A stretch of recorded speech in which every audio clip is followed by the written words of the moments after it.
आपके साथ रितेश नामंगवान और आप देख रहे हैं आई न्यूज हिंदी। इन दिनों सोशल मीडिया पर काफी चर्चा में है ग्रोक। दरअसल मैं बता दूं कि एक्स पर एक नया फीचर आया है ग्रोक एआई, जो कि आप जिससे कुछ भी सवाल पूछते हैं, अगर सीधा सवाल पूछते हैं तो सीधा जवाब देता है, अगर उल्टा सवाल पूछते हैं तो उल्टा जवाब देता है। हालांकि काफी चर्चा में और लोग काफी एक्सपेरिमेंट कर रहे हैं, सवाल पूछ रहे हैं। तो ये जिस तरीके से चर्चा में बना हुआ है, हालांकि ये भी कहा जा रहा है कि यहाँ पर मोदी जी, जो कि एलन मस्क ने जो एक्स जो है उसके निर्माता, उन्होंने ये फीचर दिया और कहीं ना कहीं ये मोदी जी की और उनकी सरकार की धज्जियां उड़ा रहा है ग्रोक। तो हमारे साथ है रेखा वोरा बल्ला, जो कांग्रेस से काफी समय से जुड़ी हुई हैं, और इनसे सीधा बातचीत करें क्योंकि अमेरिका से भी हैं, ट्रम्प की सरकार में वहां पर रहती हैं। तो इनसे सीधा जानने की कोशिश करेंगे। पहले तो ग्रोक इन्हें कैसा लग रहा है। पहले तो बहुत बहुत स्वागत आपका, अमेरिका से आई हैं आप। और डॉलर की भी बात करेंगे हम, और पहले ग्रोक की बात कर रहे हैं। ग्रोक पर क्या कुछ कहना चाहेंगे? पहले ही मैं एक मजाक की बात बता देती हूँ ग्रोक के लिए। वहाँ पे जो चल रहा है ग्रोक 3, सब ये कह रहे हैं कि इलॉन मस्क ने ये जो तैयार किया है एक ऐप ग्रोक 3 का, chat box kind of fellow, तो वो जानबूझ के किया है और जानबूझ के वहाँ के लोगों को उकसाया जा रहा है कि आप पता करो कि सबसे ज्यादा कम्युनलिज्म कहाँ है, सांप्रदायिक कहाँ होता है। तो वो बता रहा है कि जी वो अमित शाह और मोदी का नाम बोल ले रहा है ग्रोक 3। तो वो लोग कर रहे हैं कि इलॉन मस्क के शायद जहन में ये है कि मैं बाद में इन लोगों को कोई भी इन चीज़ों, इनके साथ कोई बिजनेस करना चाहूँगा, कुछ इनको बोलूँगा, मतलब वो दबाने की पहले कोशिश कर रहा है कि ये दब जाएं इन बातों से। लोग अजीब अजीब अलग अलग बातें पूछ रहे हैं, जब ये दब जाएंगे फिर मैं अपने फ़ायदे की बात इनसे करूँगा कि मेरे बिजनेस में ये क्या इन्वेस्टमेंट करने को तैयार हैं, मुझे इंडिया में कम से कम में क्या इन्वेस्टमेंट करवाने के लिए तैयार हैं। तो सब वहाँ मजाक यही चलता है कि इलॉन मस्क बड़ा सोच समझ के इंडिया के कम्युनलिज्म को उछाल रहा है और उसको बढ़ावा दे रहा है। दूसरा जो है, जो मैं समझती हूँ एज एन एकेडमिक, ग्रोक 3 के ऊपर अभी तक तो कोई कंट्रोल आया नहीं है, लेकिन एक्स पे, ट्विटर पे इसको कोई ना कोई बहुत जल्दी रोकेगा और कंट्रोल आएगा। बिकॉज ये बिल्कुल एक तरह से आउट ऑफ बाउंड्स, कोई बाउंड्री नहीं है। वो हर जगह ग्रोक कोई सवाल पूछ ले, किसी देश वाला, किसी भी अपने देश के लिए या दुनिया का कोई सवाल, इसके पास हर चीज का जवाब है, मजाकिया भी है और बुरी बात भी बोल जाता है। कोई सवाल पूछा ग्रोक से? मैंने अभी तक एक्चुअली ऑनेस्टली नहीं पूछा, मेरे जहन में था कुछ पूछने को। तो क्या पूछेंगे ग्रोक से? अगर मैं ग्रोक से पूछूंगी, मैं तुम्हें बाद में बताऊंगी मैं ग्रोक से क्या पूछूंगी नहीं तो और कोई पूछ लेगा, इसलिए मैं नहीं बोलूंगी। मैं बताऊंगी आपको लेकिन बाद में कि मैं क्या ग्रोक से पूछना चाहती हूँ।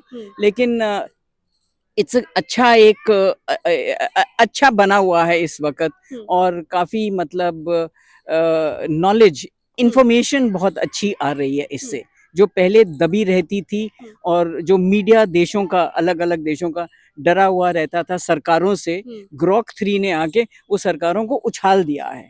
उसने बिल्कुल उनकी टोपियां उछाल दी हैं, उनको एक तरह से नंगा कर दिया है और वो लोग सब इसके ऊपर और फिर वहाँ पे ग्रोक का, ट्रम्प को अभी तक उसने कोई इतना ज़्यादा बुरा भला नहीं बोला है, लेकिन वो सारा कुछ इस तरह से ही आ रहा है कि ट्रम्प के खिलाफ ये क्यों नहीं बोल रहा, क्योंकि वहाँ लोग जितने खुश हुए थे जब ट्रम्प जीत के आया था दूसरी बारी, इस वक्त वो काफ़ी नाखुश हैं, नाराज़ हैं। वो इसकी पॉलिसीज़ के साथ उन लोगों को खुशी नहीं हो रही है, क्योंकि जो लोग सबसे ज़्यादा अमेरिकन इकोनॉमी में इन्वेस्ट करते हैं, इन अमेरिकन इकोनॉमी में वो उनका हिस्सेदारी होती है, भागीदारी, जैसे इंडियंस, जैसे चाइनीज़, जैसे जर्मन्स, ये उन्हीं लोगों को उठा उठा के डिपोर्ट करे जा रहा है और इनके खिलाफ बोले जा रहा है।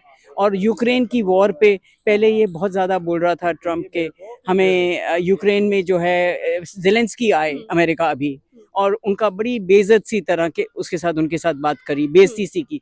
फिर इंग्लैंड ने बोला कि हम ज़ेलेंस्की तेरे को हेल्प करेंगे, यूनाइटेड किंगडम जिसको हम इंग्लैंड बोलते हैं। आप कुछ पूछेंगी ग्रोक से, तो अभी लाइव ही पूछ लेते हैं। आप क्या पूछना चाहेंगी? ग्रोक हमारे सामने ही है, तो मैं दिखा दूं तस्वीरों में, इस तरीके का कुछ इंटरफेस दिखता है ग्रोक का। तो क्या पूछना चाहेंगी सवाल? I want to know from Grok. अभी तो मैं दूसरा बोल रही हूँ, जो मैंने एक्चुअली सोचा है कि मैंने क्या ग्रोक से पूछना, अभी कर लेते हैं स्पीकर पे। अभी मैं ग्रोक से ये पूछना चाहती हूँ कि पूरे विश्व में शांति कभी भी आएगी या नहीं, जंग रुकेगा या नहीं, और दुनिया से और लोगों के जहन से स्वार्थ कभी जाएगा या नहीं, बताए मुझे ग्रोक। चलिए, एक ग्रोक से पूछ लिया है सवाल, अब देखते हैं क्या जवाब मिलता है।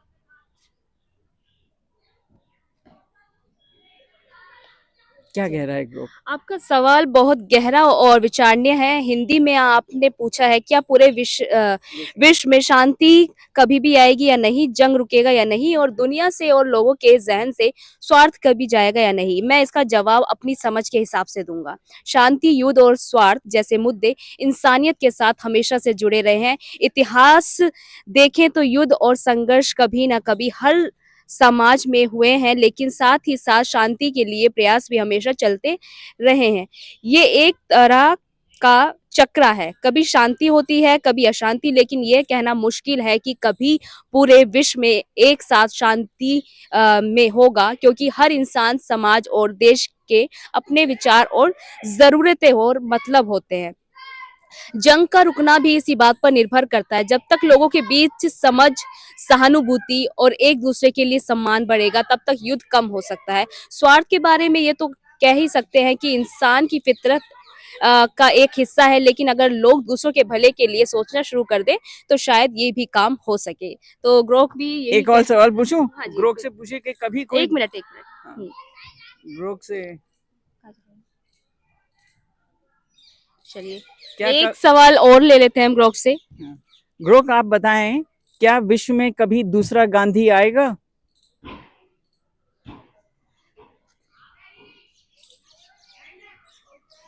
चलिए,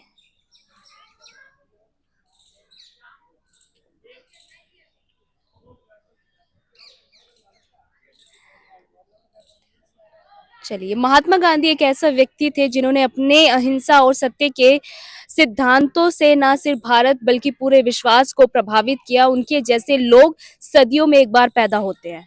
तो आपका जवाब आ चुका है ठीक कि कह एक रहे ही हैं, बार पैदा लेकिन होते हैं। मुझे अभी भी ऐसा एक विश्वास है कि इस दुनिया में किसी न किसी कोने में कहीं ना कहीं से एक और गांधी जरूर आएंगे, क्योंकि मुझे इनेट गुडनेस ऑफ ह्यूमन बीइंग्स में विश्वास है। जो उनकी अंदरूनी एक अच्छाई होती है, मुझे उस पे विश्वास है कि कभी ना कभी और जंग जरूर खत्म भी होगा, क्योंकि अब जागरूकता इतनी आ चुकी है। लोग नहीं चाहते हैं कि जंग हो, क्योंकि उन्हीं के अपने तो मारे जाते हैं। तो इसीलिए मुझे ऐसा विश्वास आपने है। महात्मा गांधी कहा कि उनके जैसे और लोग पैदा होंगे या नहीं, मोदी जैसे नहीं चाहते आप? सवाल आपने बड़ा टेढ़ा और बड़ा अच्छा पूछ लिया मुझसे कि, लेकिन ऐसा है बेटी कि जो मोदी जी अच्छा काम कर रहे हैं, जो वास्तव में अच्छा काम कर रहे हैं, लेकिन जो वो लोग करते हैं जहाँ के हिंदू मुस्लिम विवाद छेड़ दो, किसी और मुद्दे का आपको जवाब नहीं आ रहा तो चलो इसी बात पे लग जाते हैं। हमारा जो रुपया है कितना गिरता जा रहा है विश्व में, डॉलर कितना उठता जा रहा है, तो ये चीज़ें जो उनकी, मेरे को लगता है हमारी इकोनॉमी में, आर्थिक हमारी व्यवस्था में जो वो गिरावट आ रही है और वो उसको दबा रहे हैं, छुपा रहे हैं, वो मुझे अच्छा नहीं लगता। लेकिन जो उन्होंने अच्छा किया है, जैसे वो सबको बताते हैं, प्रचार करते हैं कि विश्व भर में औरत का, भारत का, इंडिया का डंका बज रहा है, ऐसा एक्चुअली नहीं। अमेरिका गए थे मोदी जी, हाँ, आए थे, डंका बजा वहाँ पर? इतना ज़्यादा नहीं, जो सच बताऊं आपको। और वहाँ पे बीच में अगर कोई इतना ज़्यादा इंटेलिजेंट और ऑब्जर्वेंट हो, तो ये जब बैठे हुए थे यूएन वाले फंक्शन में भी, तो कुछ लोग उठ के एक दूसरे को ग्रीट कर रहे थे। जेडी वैंस जो वहाँ के वाइस प्रेसिडेंट हैं, मोदी जी जरा से उठे थे उनको ग्रीट करने के लिए, वैंस आगे चले गए, वो उनका हाथ भी नहीं मिलाया। सो मुझे बुरा लगा एज एन इंडियन कि जो भी हो, मेरी पर्सनल राय वो अलग है, लेकिन है तो ये मेरे देश के प्रधानमंत्री, तो उस पोजीशन में इनके साथ भी हाथ मिलाना जरूरी था। सो इस वक्त ट्रम्प तो थोड़ा मेंटली अनबैलेंस मुझे दिख रहे हैं जरूर, तो वो भी कभी कुछ बोल जाते हैं इंडिया के लिए, कभी कुछ और बोल जाते हैं। कभी चाइना को बहुत अच्छा बताते हैं कि यूक्रेन को समझना पड़ेगा, झुकना पड़ेगा, चाइना जो ठीक कर रहा है, अब चाइना के पीछे टैरिफ लगाने की भी बात कर रहे हैं। हाँ, टैरिफ लगाने की भी वो बात कर रहे हैं। टैरिफ से क्या उनको फायदा हो रहा है मेरे समझ में नहीं आ रहा, क्योंकि रिटेलिएटरी टैरिफ आएंगे। आप एक तरह की अलग इकोनॉमिक वॉर शुरू कर रहे हैं। टैरिफ्स ने कभी किसी देश को कोई भला नहीं दिया। क्या टैरिफ आप लगा रहे हैं? अरे फ्री ट्रेड की तरफ जाओ भाई, अमेरिका फ्री ट्रेड का एक प्रतीक होता था, आप पता नहीं ये टैरिफ्स लगा के क्या कर रहे हैं। सो मिक्स्ड है बेटी वहाँ का सारा जो है ना इस वक्त. Nobody is totally in favour of Trump today. मैं सच बताऊं, ना इलॉन मस्क, ना जेडी वैंस, ना ट्रम्प, कोई इतना खुल के. नई कैबिनेट में सारे बिलियनर्स हैं, तो आम इंसान कहाँ जाएगा? जो बिलियनर्स हैं वो अपने लिए ही सोचेंगे और वो बिजनेस टाइप में ही सोचेंगे कि अब बिजनेस हमारे कहाँ से खींचे, हम बिजनेस कहाँ से खींचे. ऐसा नहीं होता. इंसानियत को तुम नहीं नकार सकते.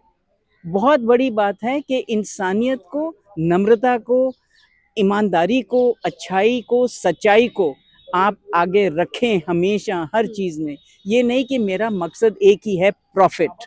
ये नहीं. प्रॉफिट सिर्फ कि मेरे को बस लाभ कहाँ से मिल रहा है मैं वहीं जाऊंगा, मैं वही करूंगा, मैं ऐसा ही करवाऊंगा, गलत है. Profit can not be the only motive. It has to be development. It has to be goodness. A easy business which is value oriented, value based. मैं ऐसा चाहती हूँ. चलिए, बहुत बहुत शुक्रिया बातचीत करने के लिए, काफी अच्छा लगा आपसे बात करें. टैरिफ पे बात हुई हमारी, डॉलर पे बात हुई और ग्रोक पर बात जिसकी शुरुआत करी थी. पर आपको क्या लगता है ये जो ग्रोक है जो कि एक्स यूजर्स है उससे इंटीग्रेटेड जो ये टूल आया है कितना मददगार है भारत के लिए? भारत की जिस तरीके से धज्जियां उड़ रही है इस एआई टूल के जरिए, आप कितना सपोर्ट करते हैं इसको? हमें ज़रूर बताइए. और आपका क्या क्वेश्चन है ग्रोक से ज़रूर पूछिएगा कि आप क्या बदलाव चाहते हैं देश में और क्या बदलाव नहीं चाहते. मैं आपके साथ रितेश मंगवाना और आप देख रहे थे आई न्यूज़ हिंदी.